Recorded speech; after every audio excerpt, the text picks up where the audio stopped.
checking if we're a threat or not.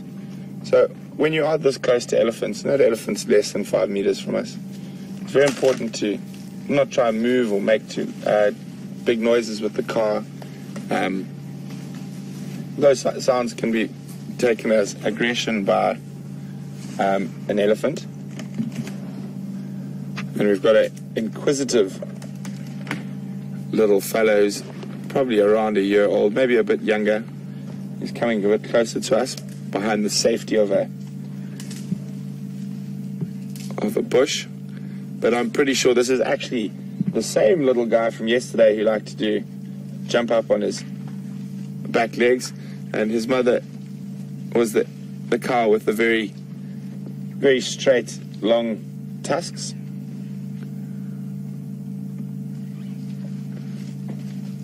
And there she is there. They are funny little creatures, baby elephants, especially like him, where he hasn't quite mastered the use of his trunk yet. So flops around. Just going to move the vehicle a little bit.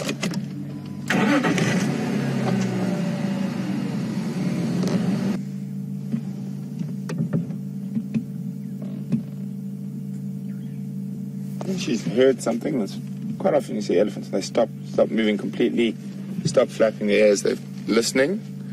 And there you can see the little guy who's practicing with his trunk.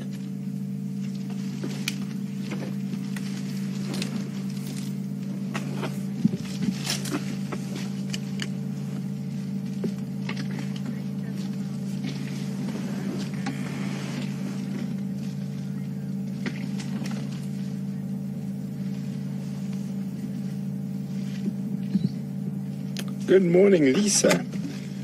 Lisa would like to know whether I've ever watched a rhino or a hippo have a battle with an elephant. I've seen the elephant chase hippo, and chase rhino, but the only animal I've seen actually physically hit by an elephant was a buffalo, and that was in a very dry part of Botswana, and there was very little water left, and the buffalo wanted to come drink, and the elephant was protecting that little water, an elephant bull, and he actually physically pushed it and hurt the buffalo quite badly.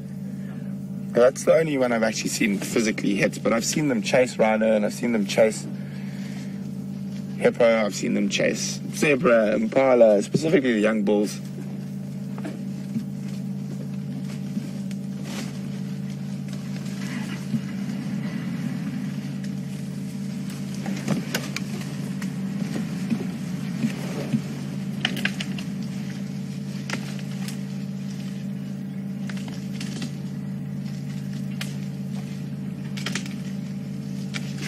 He uses his foot there to help break that branch.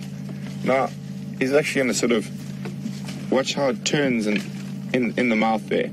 So basically he's using his teeth to debark, and it'll just turn slowly, strip the bark. You can actually see it coming, and then move it a little bit further down. Turn it again, strip the bark.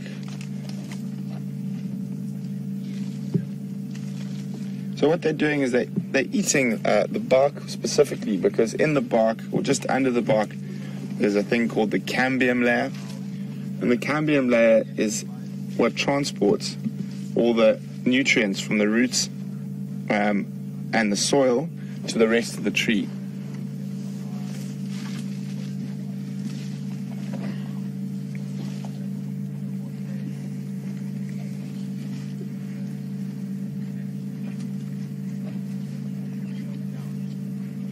And yeah, there's more elephants all around us.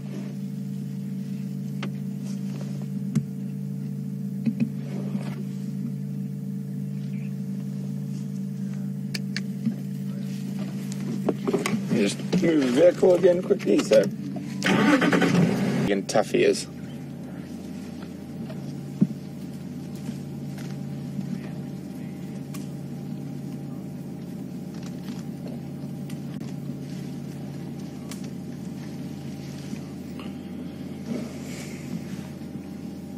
It's always wonderful to have these big herds of elephant around.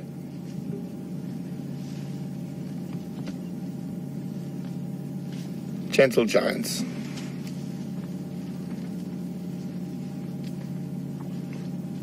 Of course, there's a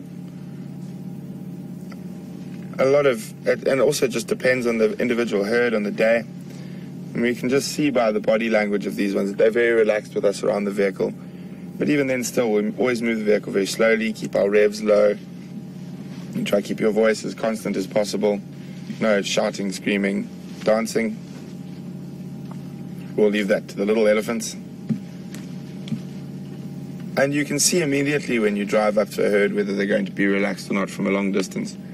And if they start giving you those signs that they're not relaxed, there's no need to harass them, rather move away. There's no need to annoy the elephants. As you can see, this particular herd is very relaxed and almost completely unperturbed with our presence.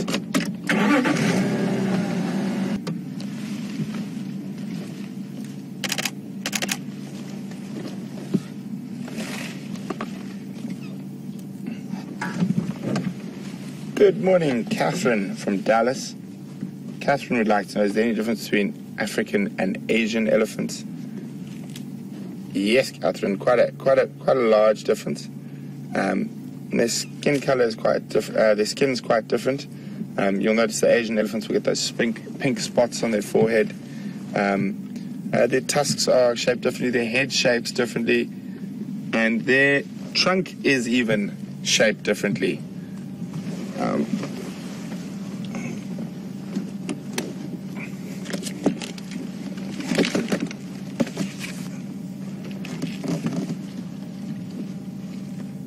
And unfortunately, I don't know that much about Asian elephants, but if I remember correctly, I think the African elephants are slightly bigger on average, but I will double check for you.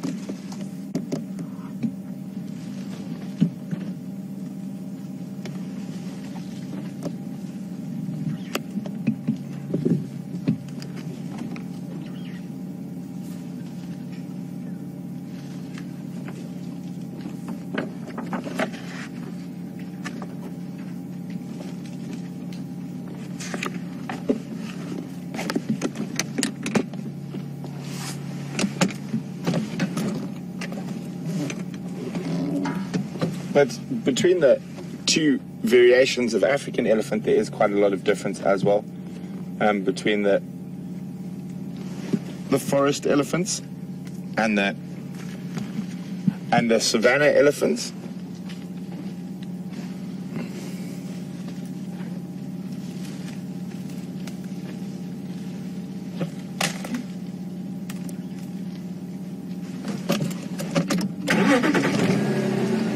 So the forest elephants are physically quite a lot smaller.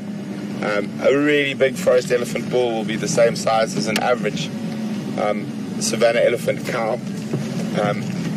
Their ivory is different shaped. It's focused far more straight down, and this is to enable them to move better in those thick rainforests.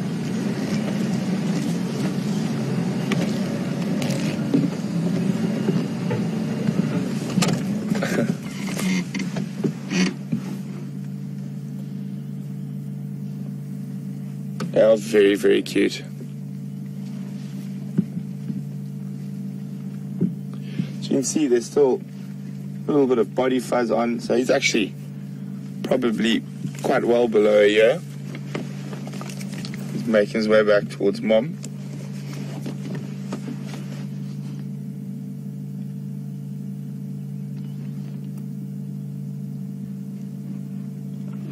Maybe I see she's just stopped to listen to something again. I keep dead still.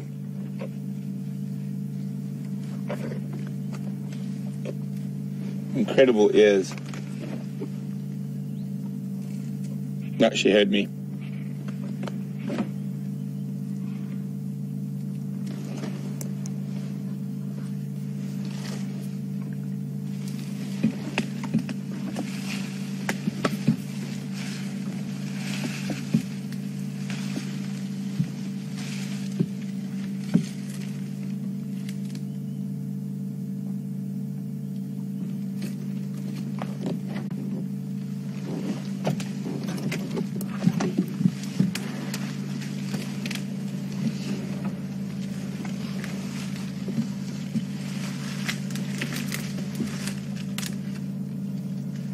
one of the main differences, I'm doing a bit of research here while we watch the elephant, in terms of temperament, Asiatic elephants have been domesticated for over 3,000 years.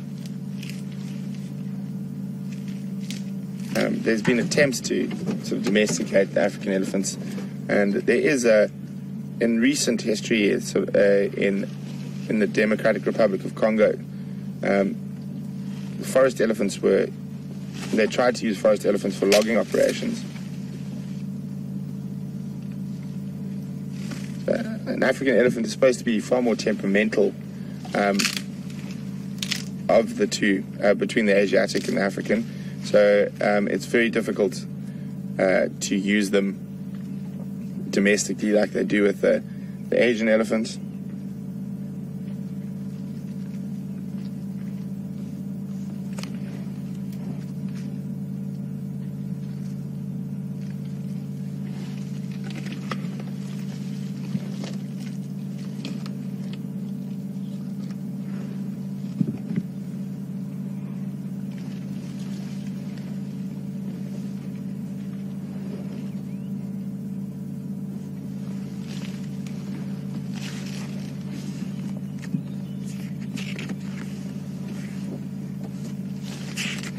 But even though the forest elephants and the savanna elephants look quite different, they are able to crossbreed, so they are not separate species. It's just an area variation. And on the boundaries of the rainforest and the savanna, you get sort of in-betweeners. So it looks almost like a cross between the two.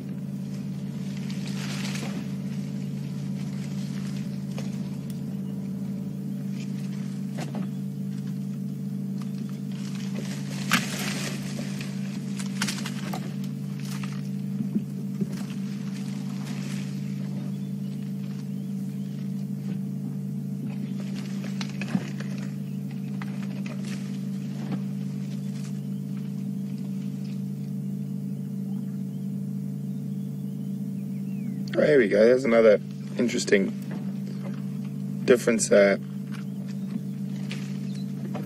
the between the Asian and African elephant. It's to do with the trunk. So the African elephant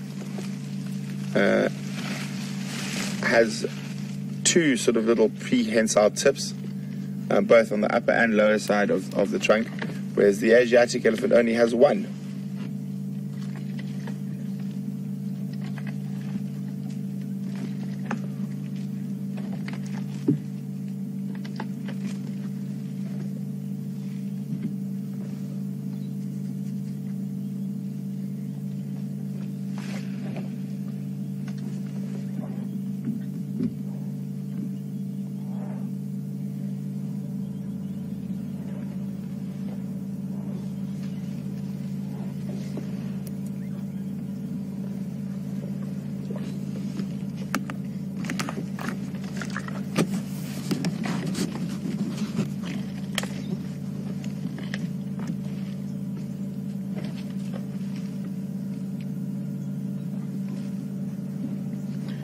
Here we go, talking about the trunk. You can see that there's diagrams of the differences between the Asiatic elephant, which is up top, with a one little prehensile tip, and then the African elephant that's got two prehensile tips.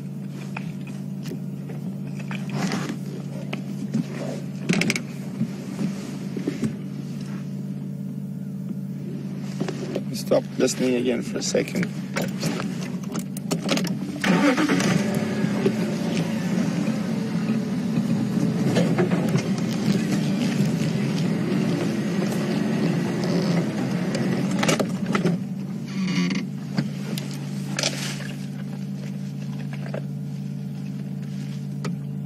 Watch her, she's going to turn that branch, or maybe not. Decided the branch wasn't tasty enough.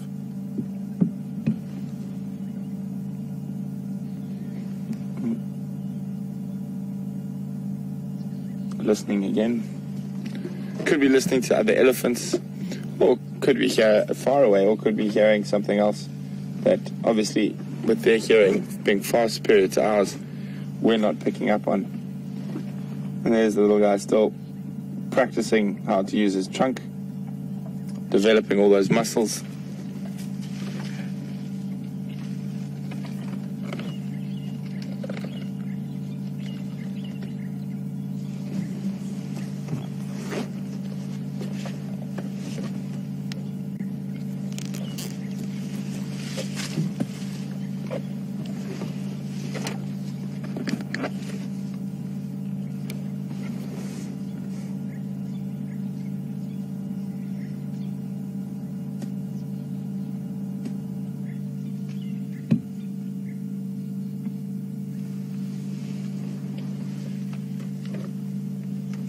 Good morning, Norm from Michigan.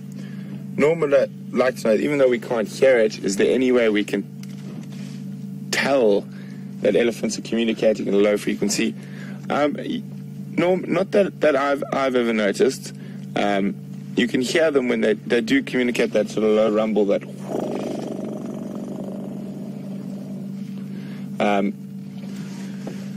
but there is obviously lower frequencies, and they can do it while they're moving and walking, so it is very difficult to tell if they are communicating in a frequency that's lower than what we can hear.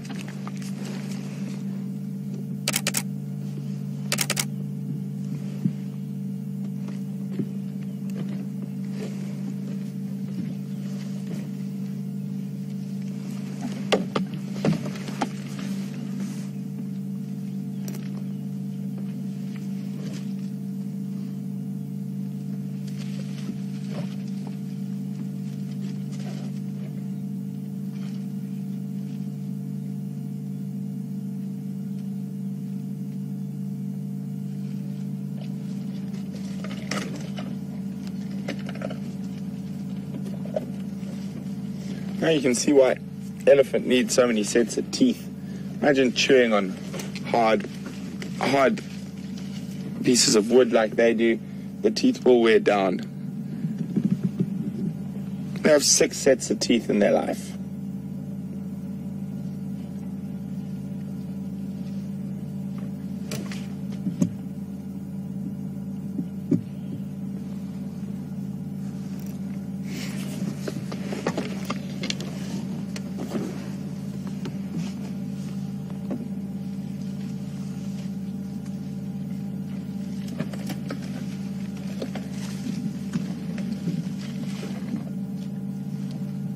For those of you who might be new, just to let you know that you are on a live African safari.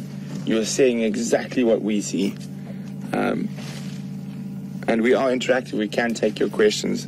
And you can email us questions at wildearth.tv. Or you can just use the hashtag Safari Live if you're on Twitter. We will try and answer as many of your questions as possible. And we really do appreciate getting the questions.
So there's a couple of questions, I think from Lynn, one of them, about what is on the baby's ears.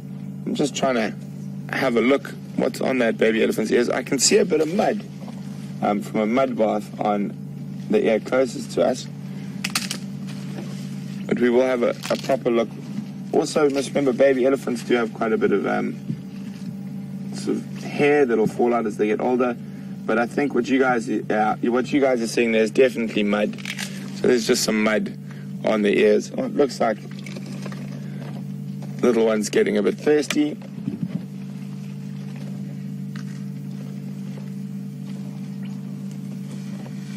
Nope, just standing between mom's legs.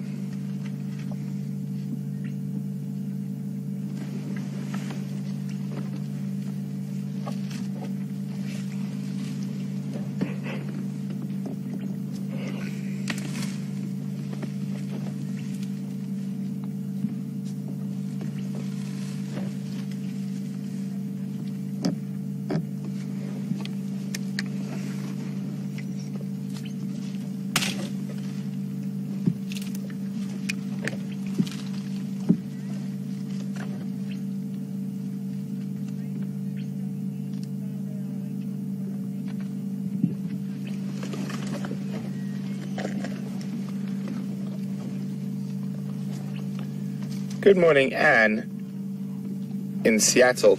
Anne would like to do they eat while they're waiting for the next set of teeth to come in?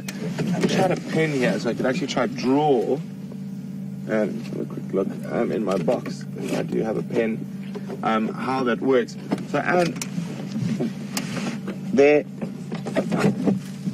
when they are waiting for the next set of teeth, their teeth are always coming.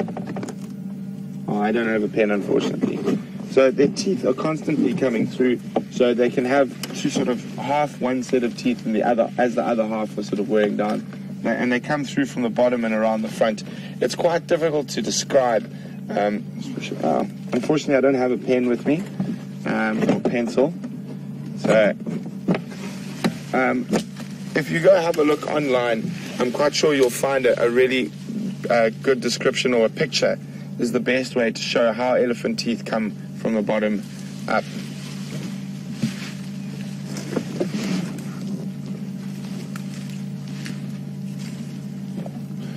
Okay, elephants, thanks very much. We're going to go try to find some leopards now. The ellies look like they're going to start moving off into some thicker bush. And we don't want to crash and bash around them and annoy them unnecessarily. So we're going to move off.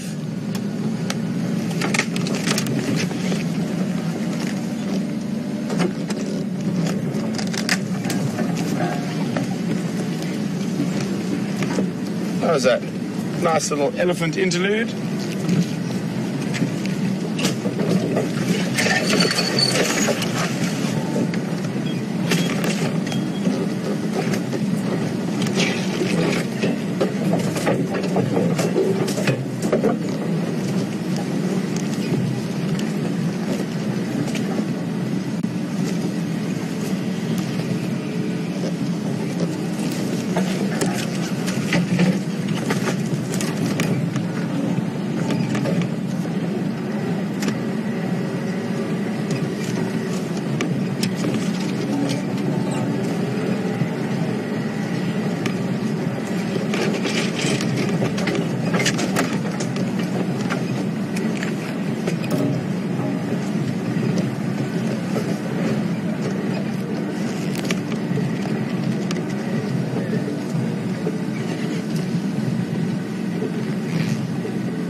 Good morning, Carol from Florida.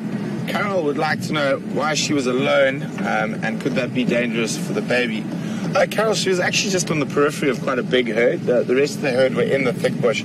There was probably between 15 and 20 elephants around us there. But because of the nature of the bush and because she had the baby, we decided to spend the most time with her because she had the baby. Just for those who might be new, my name's Brent and we're on a live African safari. We've just spent a wonderful little bit of time with a herd of elephants. They're moving off into a bit of a thicker bush now, so we don't really want to annoy them by crashing around next to them. So we've had a wonderful sighting and we're going to move off. And the plan is now we're going to try and find some leopards. They've been eluding us for the last they eluded me yesterday, so hopefully we can rectify that this morning. So we're going to head towards a dam that's quite popular with leopards in this area, and hopefully find some tracks, and if nothing from there, we'll just keep checking.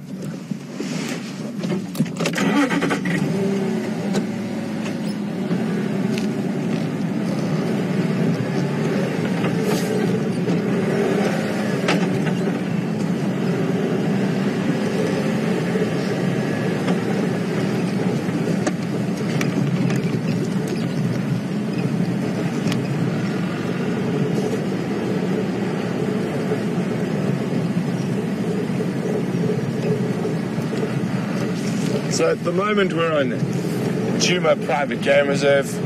I'm going to check around for tracks. If we don't have any tracks in this area, I think we might scoot across to Arathusa Private Game Reserve and see if there's possibly any sign of leopard to the west of us.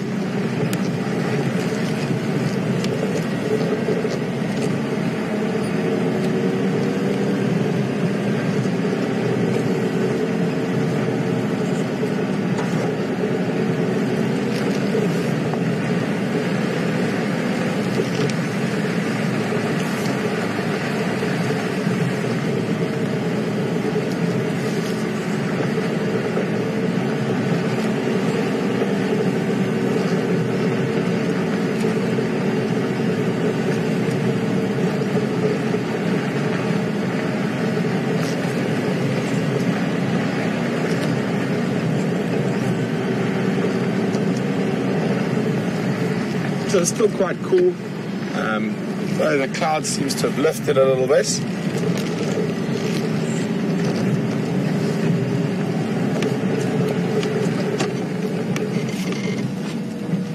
So the elephants have been doing some redecorating for us.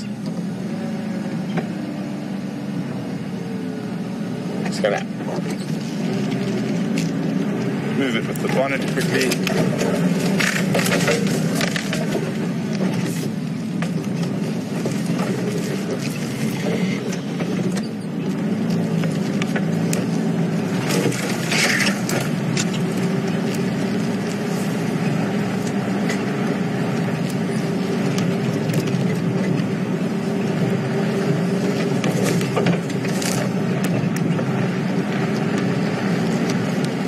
And again, and this one we definitely going to have to move with the bonnet. Very, very thorny, and we don't want to leave our cameraman hanging on a tree. He's not.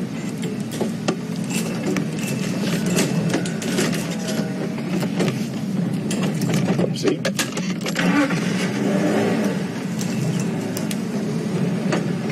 Well, at least we can get around it now.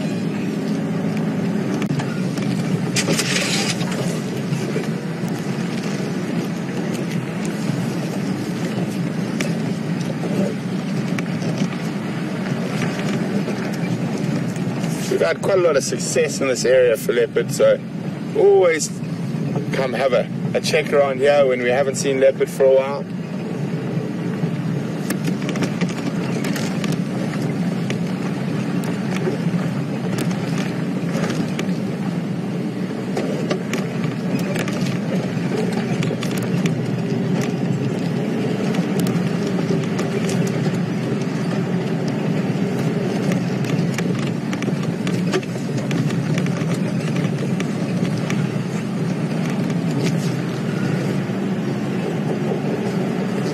Wonderful, cool morning this morning, which is good for the cats. They might be moving a bit later than they normally would, so hopefully luck is on our side, and we still are still going to find a leopard this morning. I've got a feeling we're going to find a leopard.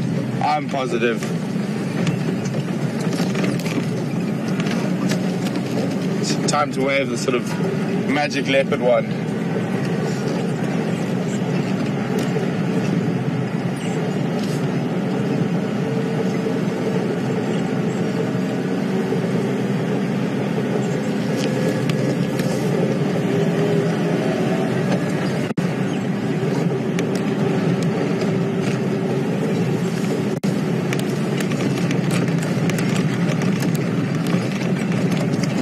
Sure, no tracks this morning in this area.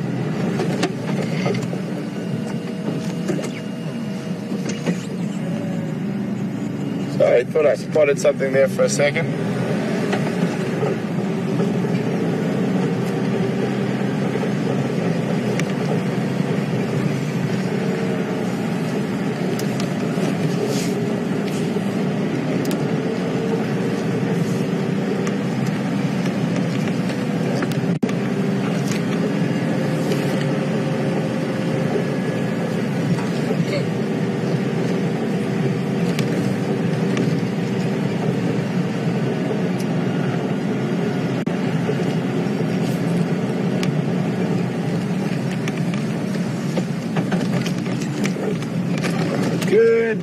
Good morning, Claire from New York.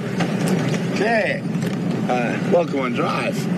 Claire would like to know, she says she in her experience watching whatnot, she thinks elephants are the most intelligent of the animals. She would like to know who I think is the most stupid of the animals. Claire, that's a bit of a tricky question there. Because it depends on what you define intelligence. A lot of animals that we might think are stupid are actually very instinctual. So they rely on their instincts rather than on sort of thinking through things. So lions are not particularly intelligent. They can be very, very, very, very dumb from time to time, actually. And let's think what else. As I said, I don't think the animals are actually stupid as such, but rather instinctual. So they have evolved to have a different set of skills that does not need them to be highly intelligent. So like quite a few, trying to think how to word this now without being offensive to the animals. But yes, I don't think any animals are particularly stupid. Rather instinctual, much nicer way of saying it.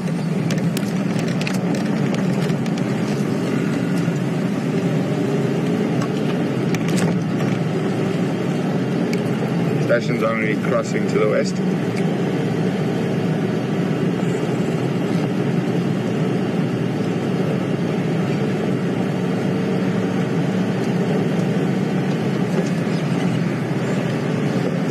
So, we're going to cross into Arethusa. Just give me a second, guys. I need to catch up on all what's been happening on the radio on that side.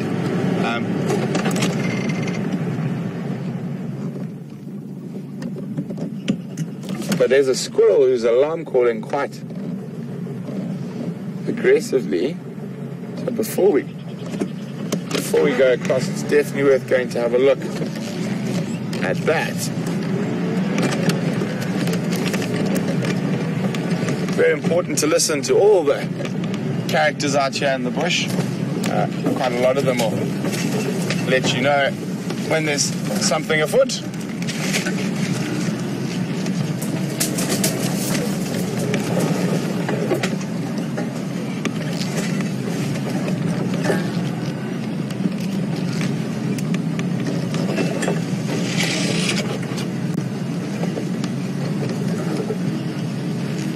What we're going to do now is we're going to try to get a visual of where the squirrel is, and we'll try to see where the squirrel is looking, which direction that it's alarm calling, and also whereabouts it's alarm calling from can be quite important.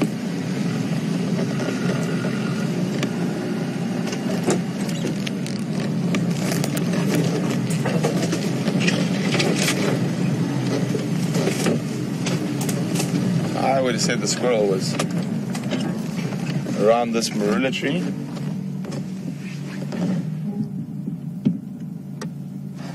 So what we're looking for is that whether the squirrel's alarming from inside a hole with just his head popping out, or alarm calling out in the open, and that'll tell us. Generally, if they're trying to alarm call from inside a hole, there's probably a predatory bird that's flown over, and that's caused them to start alarm calling. But now he's gone quiet. Come on, Brian, spot that white tip of a leopard's tail.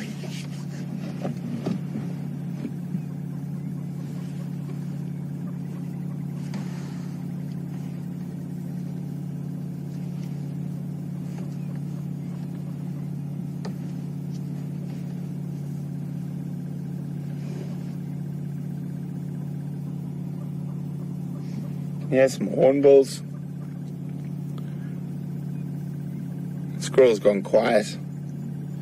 A lot of the times it might have just spotted a slender mongoose, as I said, a bird of prey flying over. But it always pays to check these things. You never know. Every now and then they turn into leopards.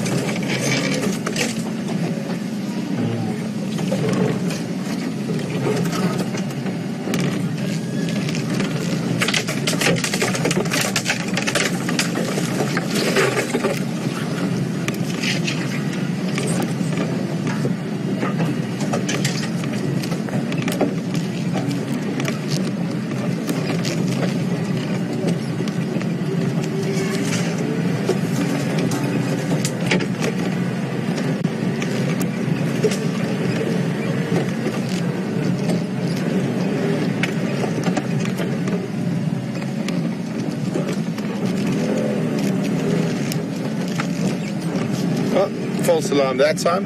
Hey, sorry guys, I just need to check on the Arethusa channel now, find out what's been happening.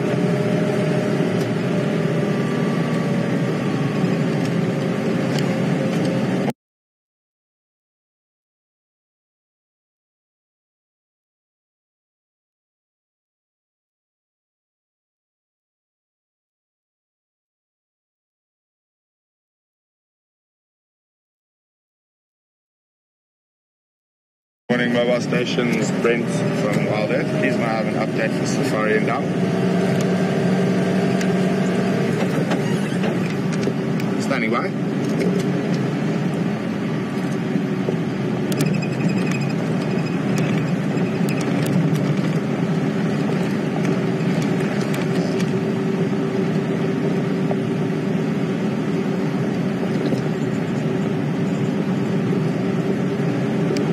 Thanks very much.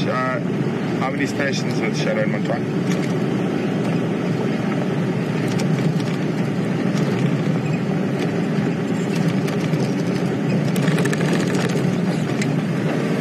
Confirm.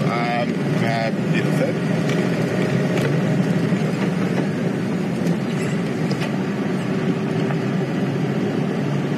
Copy. Thanks very much. Could you give me the exact location?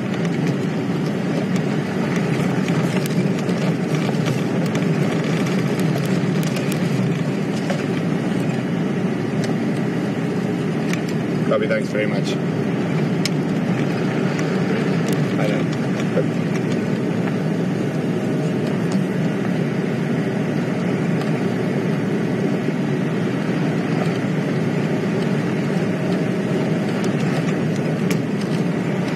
So guys, we're just on the boundary of Djuma and Arethusa now. We're about to pop across into Arethusa. And I heard some good news, but I'm not going to tell you what it is. So there's a surprise waiting somewhere on Arethusa. And I'm going to let you guys stew for a while to try and figure out what it is.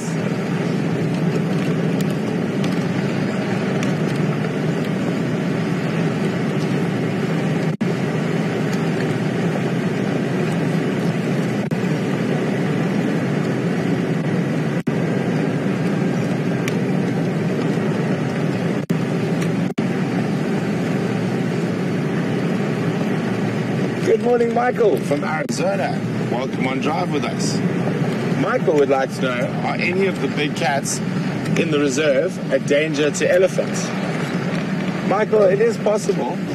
Lions have been known to hunt elephants, but not really in this area. But of course, if an animal is sick or weak or wounded, then, well, with elephants, it's pretty much only going to be lions and hyena that are a danger. I think the leopards would stay away. I have seen hyenas kill an elephant in the Sabi Sands, but she was quite sickly and quite young, about 8 or 9 years old. But very interestingly, I've seen lions feed off elephant carcasses, but the elephant had died from a fight with another elephant. But even when lions do hunt elephants actively, it's normally a sort of a teenage bull that's been pushed to the periphery of the herd by the females in the herd.